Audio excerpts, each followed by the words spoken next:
தினமொரு வசனம். பிலிப்பியர் 4வது அதிகாரம் 4வது வசனம். கர்த்தருக்குள் எப்பொழுதும் சந்தோஷமாயிருங்கள், சந்தோஷமாயிருங்கள் என்று மறுபடியும் சொல்லுகிறேன்.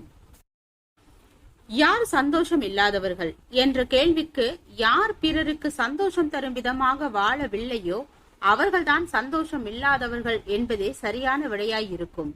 ஏனென்றால் உண்மையிலேயே சந்தோஷமாக வாழ்கின்றவர்கள் பிறருக்கு சந்தோஷம் தர இயலாதவர்களாக இருப்பது இல்லை. நாம் சந்தோஷமாய் இருக்க பழக வேண்டும், பிறரை சந்தோஷப்படுத்தவும் பழக வேண்டும். பணம், பொருள், அந்தஸ்து, அதிகாரம், பதவி இவைகளை கொண்டு தங்களை சந்தோஷப்படுத்திக் கொள்ள முயற்சிப்பவர்கள் பலர். தவறான பழக்க வழக்கங்கள் மூலமாகவும் தவறான இன்பங்கள் மூலமாகவும் தங்களை சந்தோஷப்படுத்திக் கொள்ள விரும்புகின்றவர்கள் பலர். இப்படிப்பட்டவர்கள் பிறரை சந்தோஷப்படுத்த விரும்புகின்றனர். இப்படிப்பட்டவர்கள் பிறரை சந்தோஷப்படுத்த இயலாதவர்கள் மட்டுமல்ல, அவர்களால் மற்றவர்களின் சந்தோஷமும் பாதிக்கப்படும். ஏனென்றால் பிறரை சந்தோஷப்படுத்துகின்றவர்களிடம் நற்குணங்களும் நல்ல ஒழுக்கங்களும் இருக்க வேண்டும். தவறானவர்களால் நாம் சந்தோஷப்படுவதற்கு வாய்ப்பு கிட்டினாலும் அந்த சந்தோஷம் தற்காலிகமானதே. அந்த சந்தோஷத்தினால் நமக்கு பல சஞ்சலங்கள் விளைவுகளாக வரும்.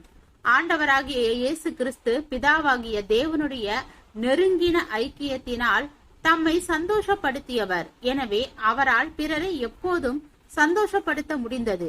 அவர் சென்ற இடங்களில் பிறருக்கு சந்தோஷமும் சமாதானமும் கிடைத்தது.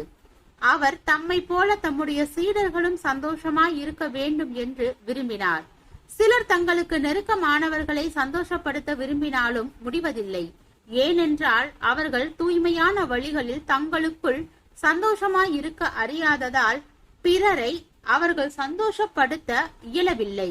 அப்போஸ்தலனாகிய பவுல் சிறைவாசம் புரிந்த வேளையிலும் மற்றவர்கள் சந்தோஷமாய் இருப்பதற்கு மிகுதியாக பிரயாசப்பட்டான். ஏனென்றால் தேவ உறவின் சந்தோஷத்தை அனுபவித்ததே அதனுடைய முக்கியமான காரணம். ஜெபம். தேவனுக்கு ஸ்தோத்திரம். தேவனே, நாங்கள் எங்களுடைய வாழ்க்கையில் சந்தோஷமாக இருப்பது போல் பிறரையும் சந்தோஷப்படுத்தும் மனிதனாக வாழ கிருபை பாராட்டும். ஆமென்.